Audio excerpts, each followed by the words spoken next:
नमस्कार, ABP news पर हाजिर हूं मैं रुमाना इसार खान। लोकसभा चुनाव की तारीखों के ऐलान का इंतजार आज खत्म होने जा रहा है।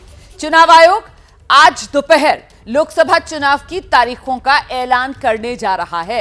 वक्त नोट कीजिए आप, दोपहर 3 बजे चुनाव आयोग की प्रेस कॉन्फ्रेंस होने जा रही है और इसके साथ ही तस्वीर साफ हो जाएगी। देश में लोकसभा चुनाव के लिए पर्चे कब से भरे जाएंगे, मतदान की तारीख क्या होगी और कौन सा दिन होगा जब नतीजे देश के सामने होंगे। तो चुनाव आयोग लोकसभा चुनाव के साथ साथ कुछ राज्यों में जो विधानसभा चुनाव होने हैं, जैसे आंध्र प्रदेश है, ओडिशा है, अरुणाचल प्रदेश है, सिक्किम है, वहां विधानसभा चुनाव की भी तारीखों का ऐलान आज करेगा। चुनाव आयोग के सोशल मीडिया प्लेटफॉर्म पर बाकायदा लाइव स्ट्रीम की जाएगी इस प्रेस कॉन्फ्रेंस की और एबीपी न्यूज पर आप हमारे साथ भी सीधे प्रेस कॉन्फ्रेंस देख सकेंगे चुनाव आयोग की और जान सकेंगे कि आपके इलाके में कब पड़ेगा वोट और कब आएंगे नतीजे।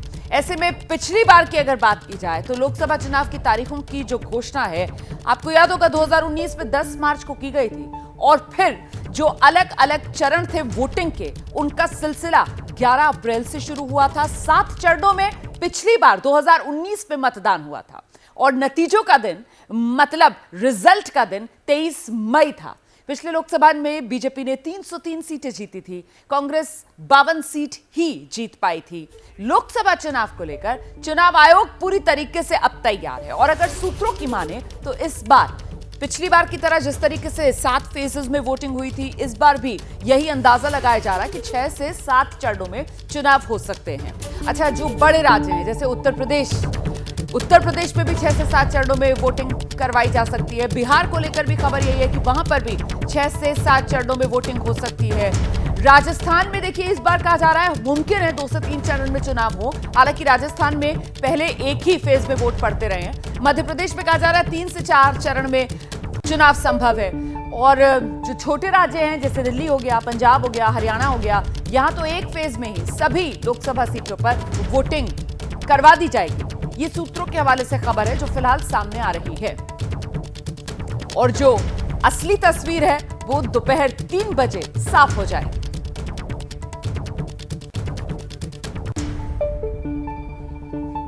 और आइए अब सीधे आपको लेकर चलेंगे हमारे साथ हमारे तमाम सहयोगी जो मौजूद हैं इस वक्त। आपका परिचय करवा देती हूँ।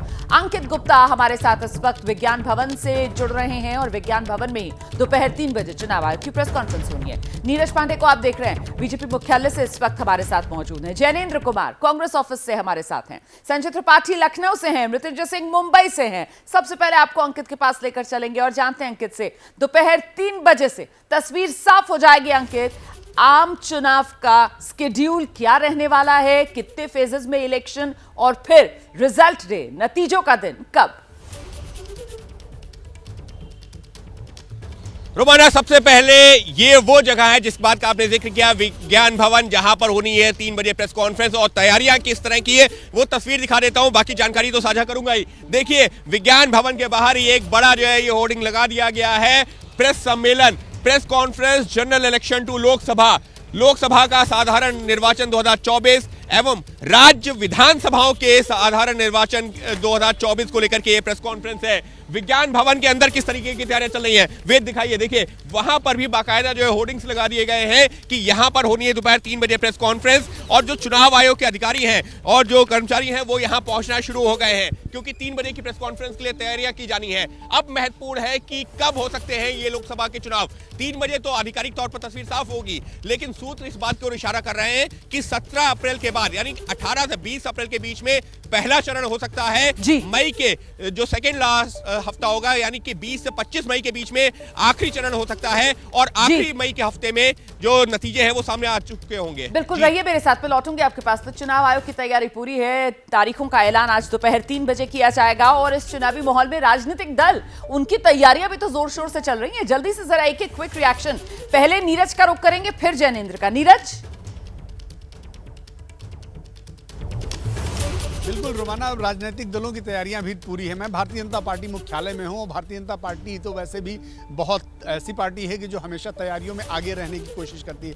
इनका कैंपेन मैनेजमेंट लगातार देखिए, आज भी सुबह एक मोदी का परिवार नाम से कैंपेन लॉन्च किया गया। 267 सीटें अब तक रिलीज की जा चुकी हैं, उनके उम्मीदवार घोषित हो चुके हैं। तो भारतीय जनता पार्टी इस मामले में सबसे आगे है और माना यह जा रहा है कि 18 तारीख को एक फिर केंद्रीय चुनाव समिति की बैठक है और उसमें बाकी बची हुई सीटों को वो कर दिया जाएगा, अनाउंस कर दिया जाएगा। नरेंद्र मोदी को आप देखें तो पिछले 2 दिन से कंटिन्यू दक्षिण भारत के दौरे पर है। आज भी उनका 2 राज्यों में प्रोग्राम है, एक तेलंगाना में प्रोग्राम है, उसके बाद कर्नाटक में उनकी एक रैली है। तो ये बताती है कि भारतीय जनता पार्टी इस मामले में कितना आगे है। भारतीय जनता पार्टी की अगर दूसरे रेंज में बात करें तो भारतीय जनता पार्टी ने आप देखें तो 1.5 साल पहले ही करीब 160 ऐसी सीटें थी जिनमें क्लस्टर प्रभारी तैनात करके उन सीटों पर चुनावी तैयारियां शुरू कर दी थी। और ये वो सीटें थी रोमाना जिनमें भारतीय जनता पार्टी या तो हार गई थी या बहुत लोअर मार्जिन से जीती थी। तो भाजपा इस मामले में अगर आप देखें लोकसभा चुनाव की तैयारियों के मामले में तो मुझे लगता है बहुत आगे है दूसरे दलों से या दूसरे दलों के कंपैरिजन में।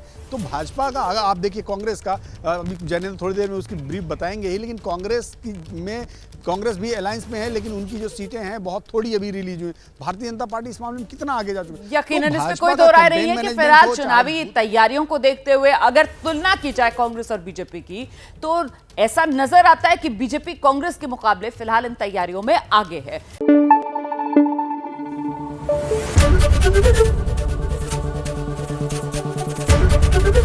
एबीपी न्यूज आपको रखे आगे।